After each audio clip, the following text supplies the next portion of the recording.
I have no disclosures to make. I'll jump straight to the topic. And before I embark on fetal echoes, I would like to show some transthoracic echoes, which we are all familiar with. So I'd like to begin with the post-operative transthoracic echo of a child who was antenatally diagnosed with congenital heart disease. And I would like to run through all the loops. So this is the typical subcostal view where we're showing the situs, and we can see the abdominal aorta is pulsatile. So we can see the pulsatile abdominal aorta and the IVC. So it's a situs soletis. And this is a subcostal short axis view where we can see that the interatrial septum is intact and the IVC is collapsing, non-dilated. And this is the apical four-chamber view of the child, and there is no chamber enlargement. There is a mild mitral regurgitation and mild tricuspid regurgitation, and the LV outflow tract is well seen. The TR gradient is normal, so the RV systolic pressure is not elevated. And here we can see the Doppler across the LV outflow, which again shows a normal LV outflow gradient. This is the parasternal short axis view, and in this view we can see that there is some flow turbulence in the subvalvar region and mild pulmonary regurgitation. However, when we take a Doppler across the RV outflow, again the gradient is not very high. And this is the suprasternal view. This just demonstrates that this patient had a right aortic arch. The bifurcation is different from what we would get in a left arch. And the Doppler across the descending aorta did not show increased velocity. So there was no coarctation. So any guesses what surgery was done for this child? Did we really see any gross abnormality? And the second question is, if this child would come to you before, like when the child was in utero, would you have advised termination? Or do you think that the outcome is good? So according to me, the outcome is excellent. It's looking like a normal heart. And the reason I've put this echo loop right at the beginning is because there is a lot of confusion when advice goes out to parents when children are antenatally diagnosed. And there is this mindset that any cyanotic congenital heart disease has a poor prognosis. And I have had physicians calling me and telling me that they have advised termination in this diagnosis, which was very shocking for me to hear. So what I will do is, I will now show the fetal echo images of a similar diagnosis, and we can come to know that this is what is expected post-surgery as the outcome. So this is the first fetal case. Most of the fetal references come to us because they have detected anomalies outside on the antenatal scan. In case the history is different, I will specify. So this patient was referred because the outside fetal anomaly scan showed a cardiac abnormality. And before we move on to the real fetal echo images, I would like everybody to be familiar with the common views that we take for fetal echo. So this is the axial sweep that we do to see the situs. So we can see that the stomach bubble is seen on the left of the spine, and the heart should be on the same side as the stomach bubble. So that will tell us that it is a situs soletis. And then in the axial view, we also see the four chambers of the heart. So in this view, what we're seeing is we're establishing the situs, and I've marked the spine with an S over there. So the first thing we do is see where is the head of the baby and where is the foot end. So we come to know whether it is a cephalic or a breech presentation. And after seeing the presentation, the next thing we see is where is the spine, and where, so opposite to that will be the anterior part of the baby. So in a cephalic presentation, this would become the left side of the baby, and that would be the right. And over here, you can see the stomach bubble. Cardiac axis is also on the same side as the stomach bubble, so it is a situs soletis with levocardia. And in this view, we can see all the four chambers of the heart, and we can also make out that so this is the left atrium, left ventricle, right atrium, right ventricle, interventricular septum. And as we sweep from the typical four-chamber view towards the outflow, what we can make out is that there is a defect over here in the interventricular septum. So this fetus is having a malaligned ventricular septal defect. Now, when we move on further to the outflow tract views, the malalignment is very clear over here. We can make out between the left ventricle and right ventricle. This is the interventricular septum, and that is the aorta that is coming out, and it is completely overriding the defect.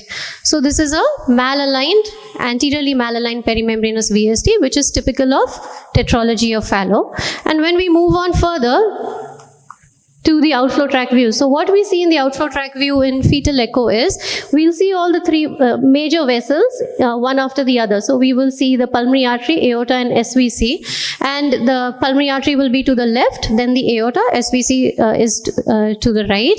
And when we sweep further, this is called as a three vessel trachea view, where we see again the same three vessels, PA, aorta and SVC, and the pulmonary artery and aorta should meet at the descending aorta level. So just to make you familiar, so that we all understand the echo loops that follow. So now what we're seeing is the RV outflow.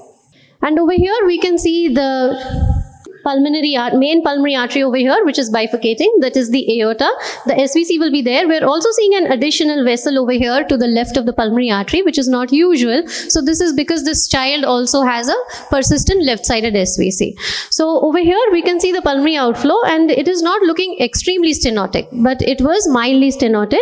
So why I say mildly stenotic is the velocity should be less than 70 in this gestational age. Over here we can see that the velocity across the pulmonary outflow is increased.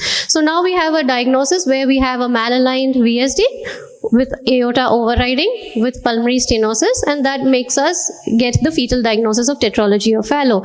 And I've put this as the first case because I want to emphasize, we all saw the post-op echo. It almost looked normal. This is not somebody you would advise termination in. And I think one more view so this is like, you can see the orientation of the baby. This is like a sagittal view. And what we can see over here is the left-sided SVC is very clearly seen over here.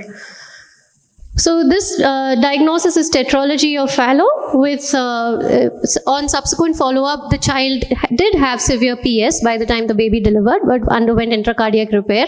The branch pulmonary arteries are confluent. There was a right to left flow across the ductus arteriosus. This is important because there should be no flow reversal in fetal life, which would imply that it can progress to pulmonary atresia.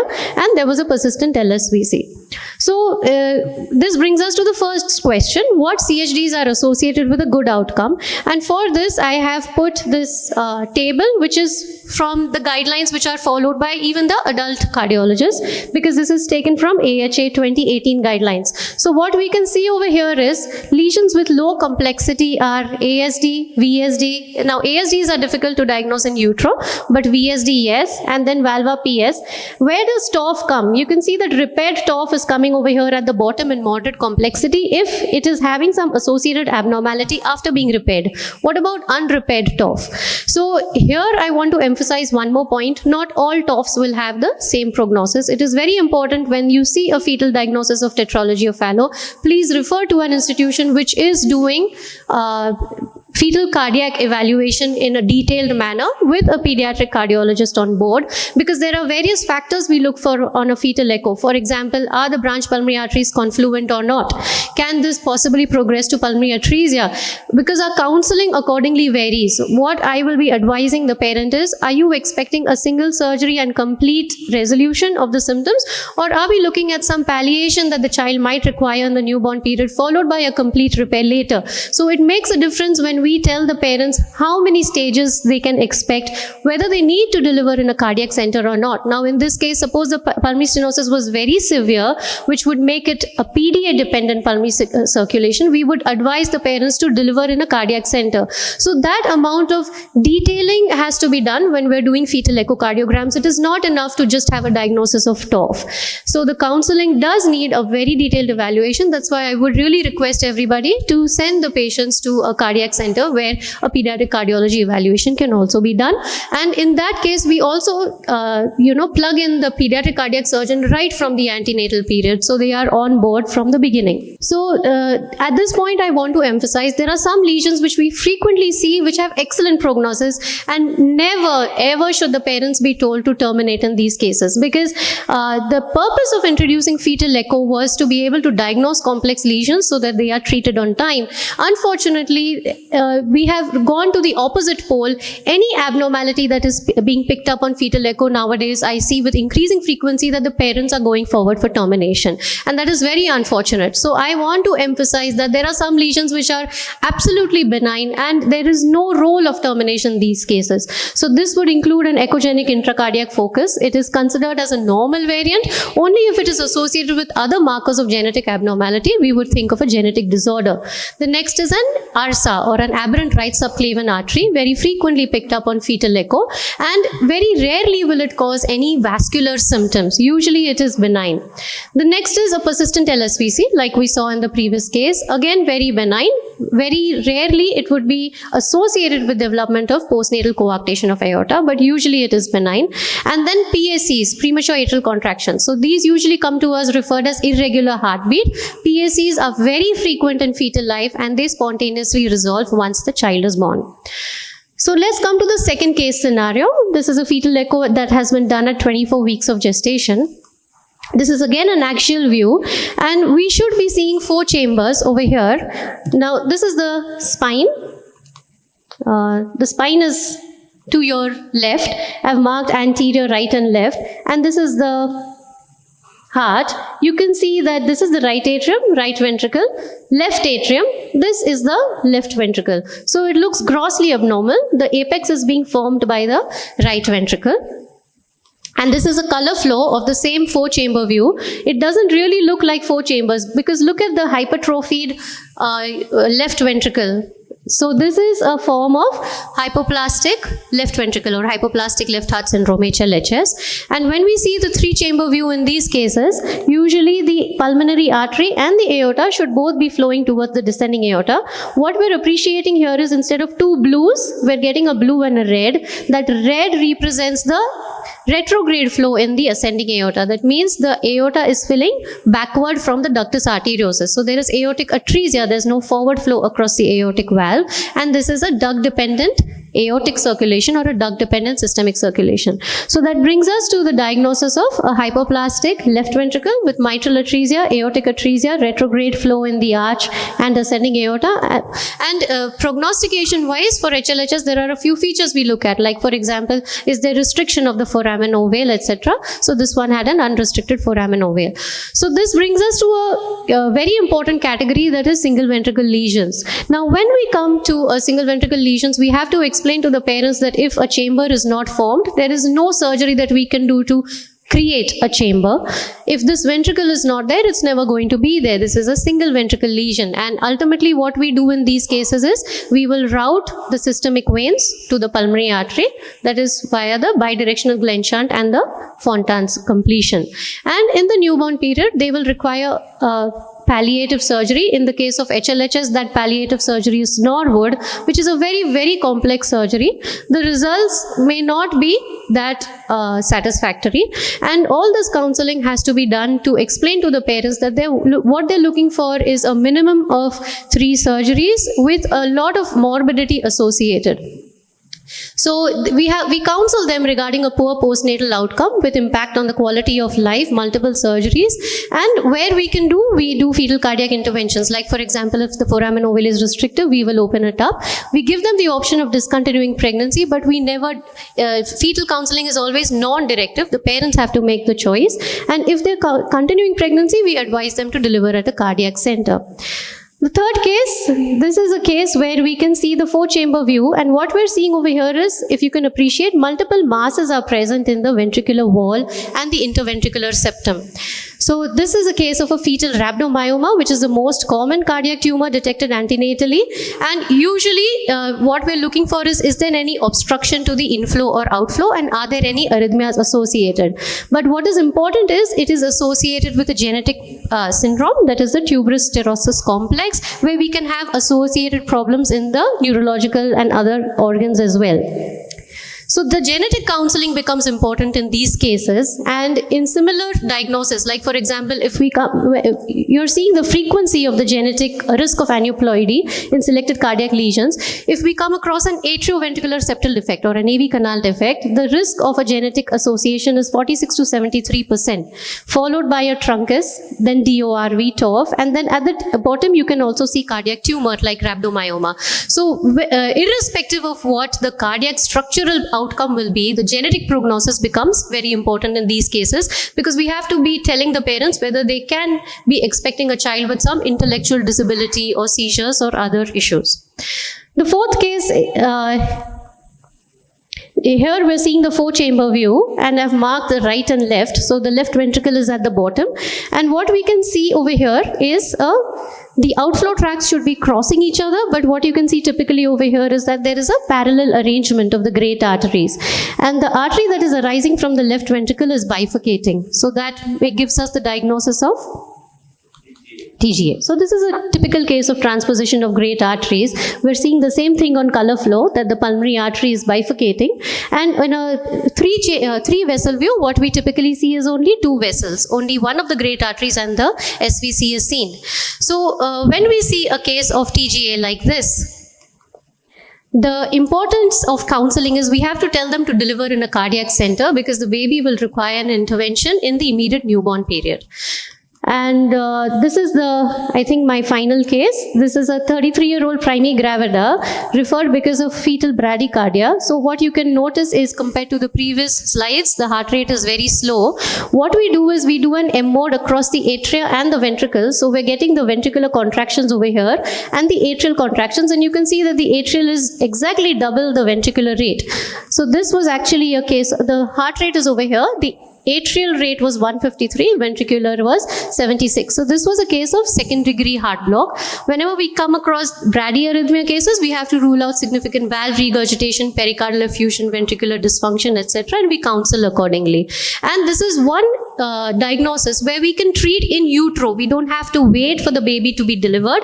We give the mother antiarrhythmics and we see the response in the child. So fetal cardiac interventions can be done in fetal arrhythmias and also in a few other structural abnormalities, like for example, if there is any valve stenosis like aortic stenosis, or sometimes to broaden the restrictive foramen ovale in certain diagnoses.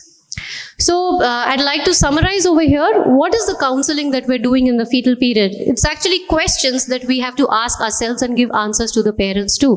The first question is it a single ventricle lesion, or can we provide, is it a 2 ventricle lesion? Because that is the difference between a Fontan palliation with multiple stage surgeries versus possible corrective repair.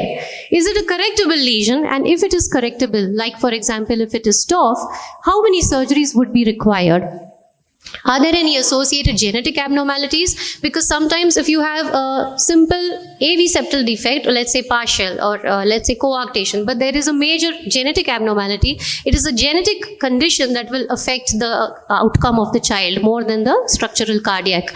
So the third question is there any associated genetic or extracardiac abnormality? The fourth, where do they need to deliver? Do they need to deliver in a cardiac center? So the lesions where we tell them to deliver in a cardiac center are TGA, or a duct-dependent pulmonary circulation like TOF pulmonary atresia, a duct-dependent systemic circulation like severe coarct or HLHS, and also obstructed TAPVCs, etc., where surgery would be required immediately in the newborn period. The next question is there any need for in utero intervention? Like the smaller subgroup where we do in utero interventions is structural, but the major subgroup is arrhythmias, where we can give the mother transplacental drug therapy can be given. And finally, is continuous fetal surveillance warranted? Usually they come to us at 20 weeks of pregnancy. Do I need to follow them up, especially if there are valve lesions that can progress over time, arrhythmias that can develop, hydrops which would require early induction of labor, etc. And the bottom line is, it is not just one person who has to manage a mother who has a fetus with a CHD. It has to be a multidisciplinary team approach. We always plug in the obstetrician, fetal medicine person, geneticist, rheumatologist, neonatologist, cardiac surgeon, right from pregnancy onwards, so that the parents are well prepared for the outcomes. These are my references. That brings me to the end of my talk. Thank you. That makes my job more difficult. Okay, so let's see how we can do it correctly, the intercardiac pressure estimation. This is very, very basic talk. I'm sure it will be very useful for all the technicians and the junior doctors. So the importance of intracardiac pressure assessment is it provides crucial insights into the cardiac hemodynamics, guiding the diagnosis and management of various cardiovascular diseases. And non-invasive estimation through echography is the essential alternative to invasive catheterization. So the hemodynamics is nothing but the physics of the blood circulation, and the main function of the blood circulation is to ensure adequate tissue perfusion by the form of maintaining a good cardiac output, and which vascular resistance also plays an important role. So here the cardiac output is product of heart rate and stroke volume, and the stroke volume is dependent on the preload, afterload, and the cardiac contractility. And in turn, the afterload is influenced by the vascular resistance and the intravascular volume, as well as the preload, which is dependent on the venous return and indirectly on the intravascular volume, while the contractility is based on the inotropic state of the heart. So hemodynamics is often used to denote the assessments of the cardiac output, the fluid status, and the intravascular pressures in the form of the afterload and the preload, which is relevant, and the vascular resistance, which can be assessed by various methods based on the information provided from other measurements, especially the cardiac output and the mean arterial blood pressure. So why do we need to assess the intracardiac pressures? Because it reflects the heart's functional status and the feeling dynamics, and there are a lot of pressures which we need to look into, starting from the right atrium up to the aorta. And it is key for diagnosing heart failure, pulmonary hypertension, and valvular disease. And non-invasive echocardiography complements the invasive methods. So let's see how the intracardiac pressures are measured by echocardiography. So for that, I've divided my talk into these 4 or 5 categories. First, let's look at the Bernoulli's equation, which is the basis of my talk. The movement of blood in the cardiovascular system is governed by the principle of energy conservation, and accordingly the total energy within a steady flowing fluid column remains very constant. This means that any increase in the velocity, that is the kinetic energy, is offset by a corresponding decrease in the pressure, that is the potential energy, and vice versa. And Bernoulli's equation is utilized to calculate the unknown pressures within the cardiac chamber. So this is the Bernoulli's equation. So I'm sure all of us will be seeing stars. So this is a very complex equation, which we have simplified for our purpose in echocardiography. So basically, Bernoulli's equation is which measures the pressure difference by convective acceleration, which is given by that formula, half rho into v2 squared minus v1 squared, plus the flow acceleration, and plus the viscous friction. So this is Bernoulli's equation. So let's see how we can simplify this. So in the clinical setting, the flow acceleration at the peak velocity is 0, hence it is not taken into consideration, and the viscous friction is negligible in laminar flow, and half rho is equal to 4. So we'll remove this and then we'll simplify it. So after applying these corrective factors, the modified Bernoulli equation is the pressure difference is 4 v2 squared minus v1 squared. And we can further simplify, because the velocity proximal to the narrow orifice is low related to the peak velocity, hence v1 can be ignored. So the simplified Bernoulli equation is pressure difference is equal to 4v squared. So let's see how this is useful. But before that, we should be aware of the limitations of the simplified Bernoulli equation. The flow acceleration is significant with prosthetic valves and dysfunctional valves, so we need to keep that in mind. And the viscous friction, they could be significant with the tubular obstructions more than 4 cm in length with orifice less than 0.1. So again here, in cases of long coac, supravalvular AS, or long tunnel subaortic stenosis, so the simplified Bernoulli equation will not work. And when V1 is more than 1.5, there's a proximal velocity is more than 1.5, then also we can't use this modified simplified Bernoulli equation. And mind you, the pressure gradient is underestimated in polycythemia patients and it is overestimated in anemic patients. So we need to be careful in these patients. So what are the steps for measuring the intracardiac pressures?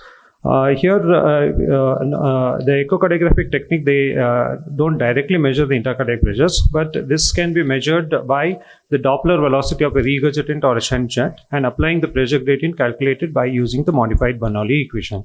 So what are the steps in measuring the intracardiac pressure? So basic step is, first we have to get the peak velocity of the jet from the continuous wave Doppler, convert this peak velocity to peak gradient using the modified Bernoulli equation, And then we can estimate the pressure in the originating chamber and the receiving chamber. So here the most important formula is 4V square, that is the pressure differences. The velocity is equal to pressure in the originating chamber minus the receiving chamber. I'll come to it. What does this mean? The most important formula which we'll be going to use is calculate the pressure in the originating chamber by using this formula 4V square plus the pressure in the receiving chamber. So I'll just give an example. So how do we measure the intracardiac pressures? So to estimate the pressure in the originating chamber. So here the originating chamber is the right ventricle. So we are calculating the right ventricular systolic pressure. So we have to use this formula. The pressure in the originating chamber is equal to 4V squared plus the originating pressure in the receiving chamber, which is the right atrial pressure. So first step is to measure the peak velocity of the tricuspid regurgitation jet with the continuous wave Doppler. So we have here it's 4.5 meters. Convert this into pressure gradient by using the modified Bernoulli equation, which comes up to 81, and then add the RA pressure. So we can get the pressure in the originating chamber. So this is very simple, but needs to be done very systematically. So coming to the assessment of the right heart chamber pressures. So first is we need to know the receiving chamber pressure. So for that we use the IVC diameter and the collapsibility, and accordingly we can calculate the estimated RA pressure. So to make it simple, if the IVC size is less than 2.1 centimeter and more than 50% collapse, the RA pressure is normal. So we can add up to 0 to 5 millimeters of mercury. If it is more than 2.1 centimeters and less than 50% collapse, that means there is elevated RA pressure. So this is very simplified version of it. So the same thing which I showed you in the example, calculating the RV systolic pressure for the TR jet. So I'll skip this, but then we need to know that in the absence of pulmonary stenosis or RVOT obstruction, RV systolic pressure is equal to the pulmonary artery systolic pressure, but it is not valid in cases of severe RV dysfunction, severe pulmonary regurgitation, or in presence of VSD. So when VSD is present, again we can calculate the RV systolic pressure from VSD gradient. So here we are calculating the peak gradient between the LV systolic pressure minus the RV systolic pressure. So LV systolic pressure is nothing but the systolic blood pressure minus the 4 V squared of the peak VSD velocity. So we can get the RV systolic pressure from the VSD also. Similarly, when PDA is present, we can calculate the pulmonary artery systolic pressure by using the same formula, wherein the systolic blood pressure minus the pulmonary artery systolic pressure, we get the peak velocity across the PDA, and then we can calculate the pulmonary artery systolic pressure accordingly. Similarly, when the pulmonary regurgitation jet is there, we can calculate the mean pulmonary artery pressure. So here we need to take the early PR velocity, which represents the peak gradient between the main PA and the RV at diastole. So using this same formula, we can calculate the mean pulmonary artery pressures, which is the peak velocity of the peak PR jet plus the central venous pressure. And when we look at the diastolic pulmonary pressure, we have to use the end diastolic PR velocity, which represents the gradient between the PA and the RV at end diastole. And we can get the pulmonary artery end diastolic pressure by using the same formula, wherein we are calculating the peak velocity across the end PR jet. Another way of calculating the mean pulmonary artery pressure is from the pulmonary valve acceleration time. So here we are calculating the time interval from the onset of the forward flow in the pulmonary artery to the peak velocity of this flow. It can be calculated by this formula. The mean pulmonary artery pressure is equal to 90 minus 0.62 into the acceleration time. So if the acceleration time is more than 120 milliseconds, it is normal. So the more lesser is the acceleration time, the more is the pulmonary artery pressure. So coming to the left heart chamber pressure assessment, we can calculate the LA pressure from the MR jet. So again, this is the same analogy. The peak MR velocity, which represents the instantaneous systolic pressure gradient between the LV and the LA. So LA pressure can be calculated by the systolic blood pressure minus the peak velocity across the MR. So here it's important to calculate the blood pressure, systemic blood pressure correctly. So again, when there is AR, we can calculate the LVEDP from the AR jet.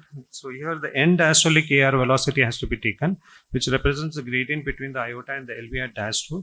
And we can calculate the LV end diastolic pressure by this formula, the diastolic blood pressure minus the end AR peak velocity gradient. So by the same formula, we can also calculate the left atrial pressure, which is equal to the left ventricular end diastolic pressure. Coming to the assessment of vascular resistance. So vascular resistance, we nowadays don't use it very often, but then I just put it because this needs to be the technicians or the junior doctors needs to be aware of this. So the hydraulic analogy of the Ohm's law is used to explain the blood flow through the circulatory system of the human body. So here the pressure difference is equal to the flow rate into the hydraulic resistance. So here we can get the resistance across the valve by this formula, that is the atrioventricular valve regurgitation jet velocity divided by the respective ventricular outflow VTI. So how do we calculate the systemic vascular resistance? So it is equal to the velocity across the mitral regurgitation divided by the VTI of the LVOT. So normal stroke volume, systemic vascular resistance is somewhere between 10 to 14 Wood units. So here we can calculate by this formula, this simplified formula, 0.46 plus 49.4 into the velocity across the mitral regurgitation jet divided by the LVOT VTI.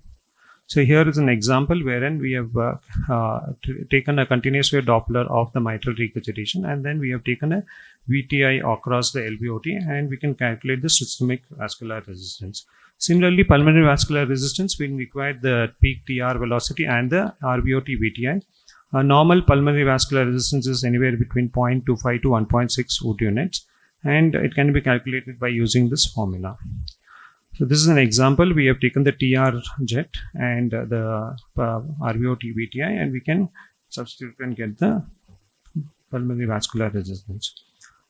So the last bit of the talk, assessment of ventricular contractility. Again, this we don't do it often, but it's very, very simple, and I would recommend everyone to make use of this.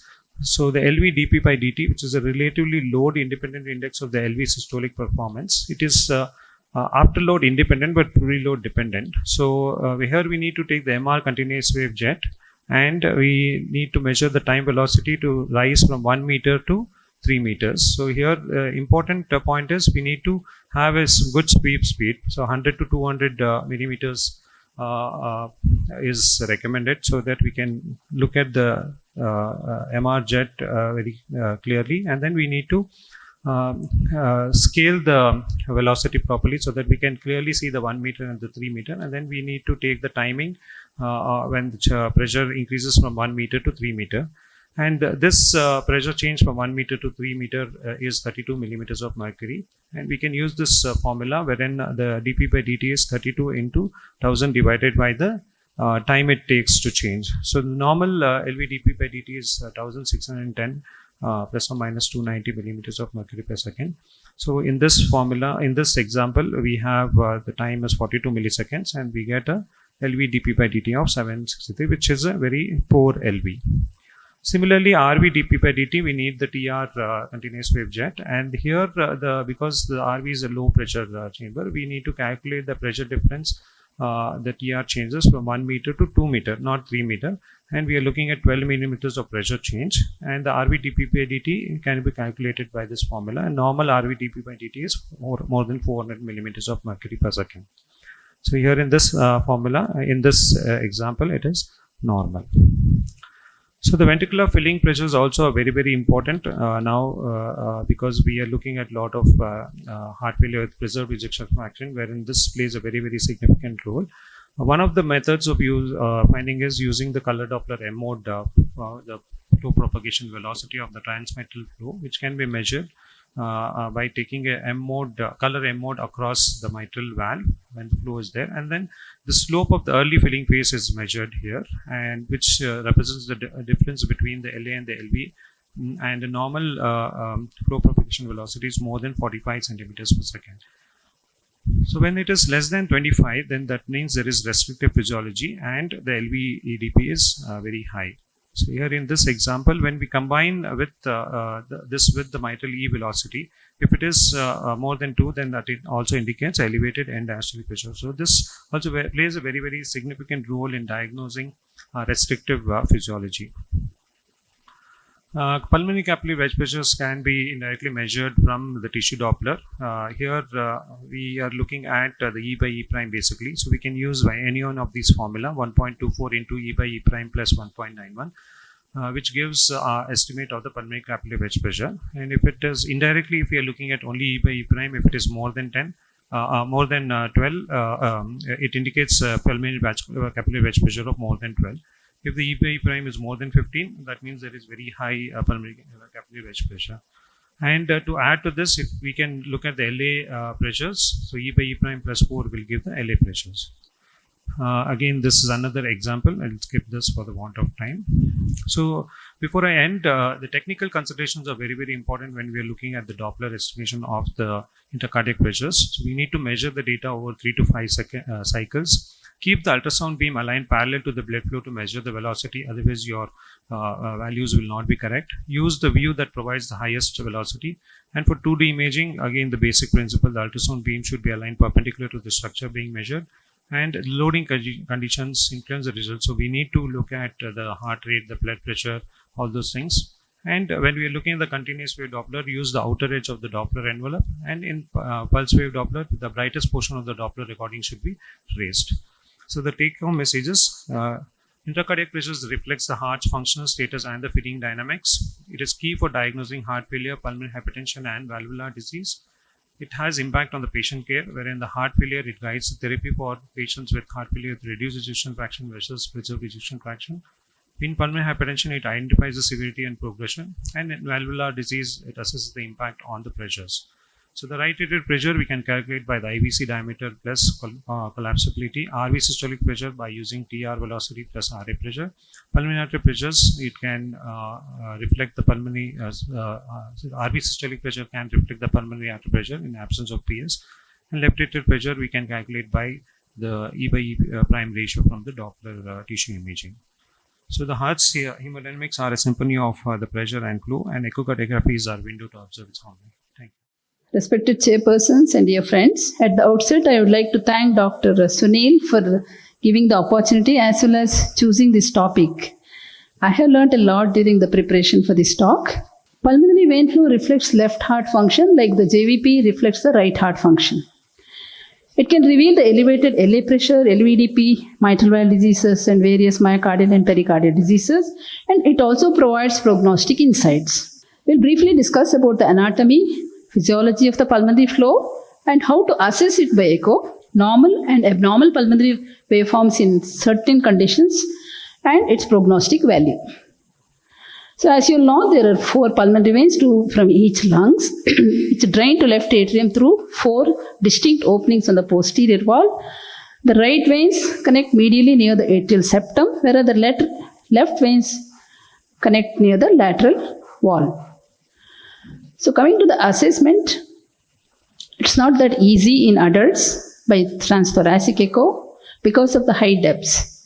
Apical 4-chamber view is the best image window, and the right upper pulmonary vein is the easiest and best to interrogate because the flow is linear in this vein. Literature says it can be obtained in 90% of the adults, but we often struggle to get this pulmonary venous flow by this method.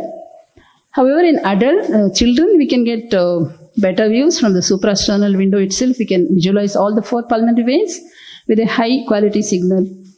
In adults, transesophageal echo is more precise in evaluation of the pulmonary venous flow with a high quality Doppler signal in almost all patients.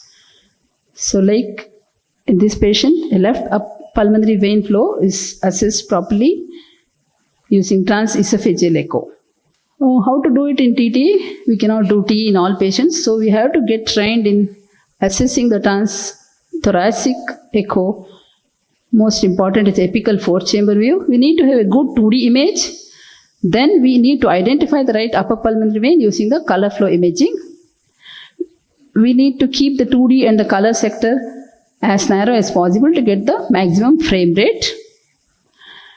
2 to 3 millimeter sample volume is kept in the pulmonary vein, 1 to 2 centimeter into the pulmonary vein, not near the ostium.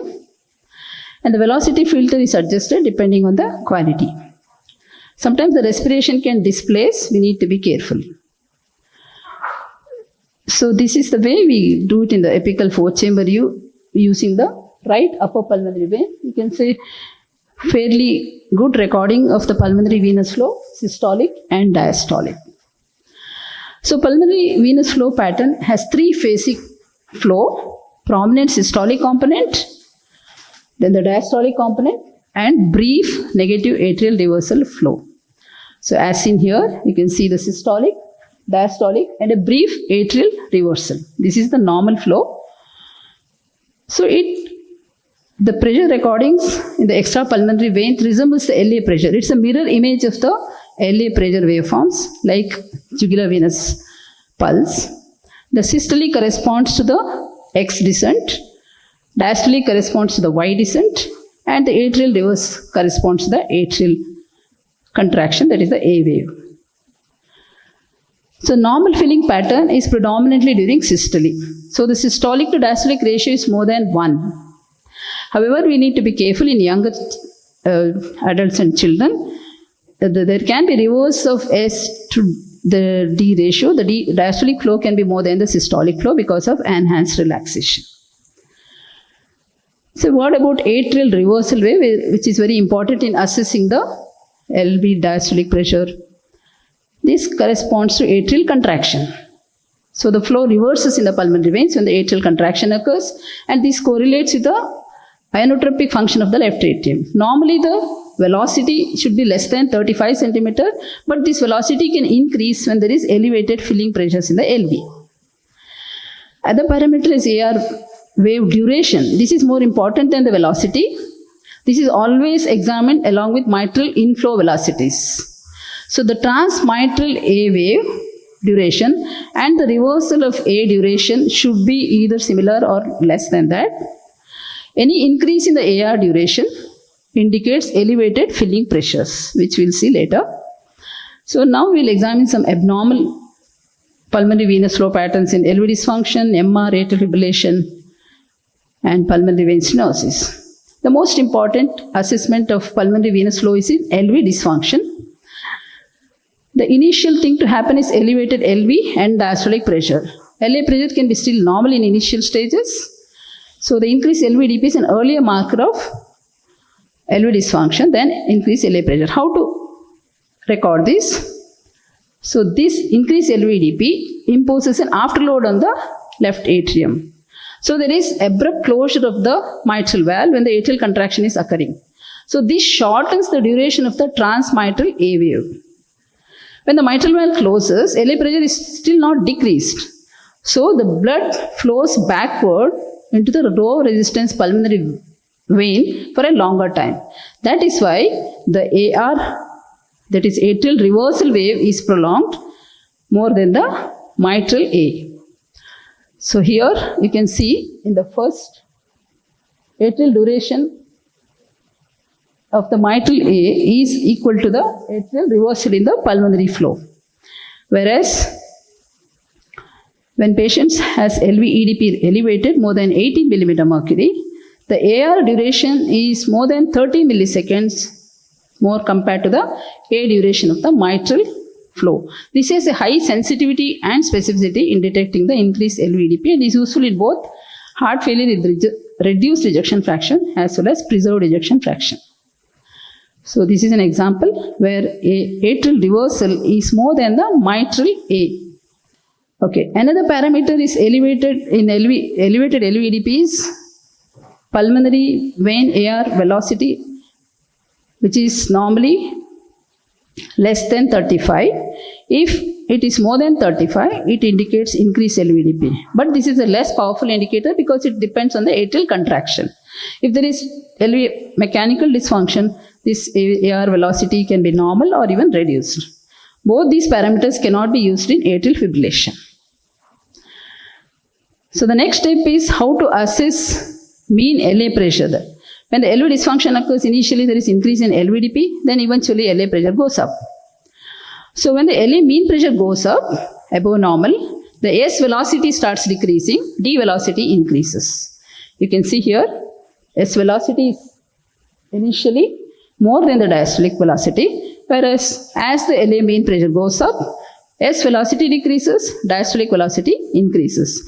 So if the ratio of S to D is less than 1, normally it is more than 1, this is a marker of elevated LA pressure. This also predicts heart failure hospitalization and cardiovascular mortality in these patients. So normal LVDP, normal LA pressure, S more than D, AR duration is equal to A duration of the mitral flow. If the LVDP is elevated but LA pressure is normal, then the S wave is more than D still, but the air velocity and the AR duration is increased. If LA pressure also rises, then the S velocity decreases, D velocity is more, and AR duration increases. So this can occur in both relaxation abnormality and when there is stiffness of the ventricle, like in amyloidosis, where S wave is less, D is more, and AR duration is more. So what happens in pulmonary vein flow in mitral regurgitation? As the severity of MR increases, the S wave starts blunting. In severe MR, there is systolic flow reversal in majority of the patients. So the normal flow pattern suggests normal LA pressure and non-severe MR. It's less useful in secondary MR. So you can see here, as the severity increases, S is blunted and the flow reversal occurs in severe mitral regurgitation. Normal, blunted systolic flow and flow reversal in severe mitral regurgitation. So this is an example of a systolic flow reversal in severe mitral regurgitation. So having said that, there are some caveats. Several parameters influence the pulmonary venous flow. LA pressure, LA compliance, LV function, direction of the jet, all these influence.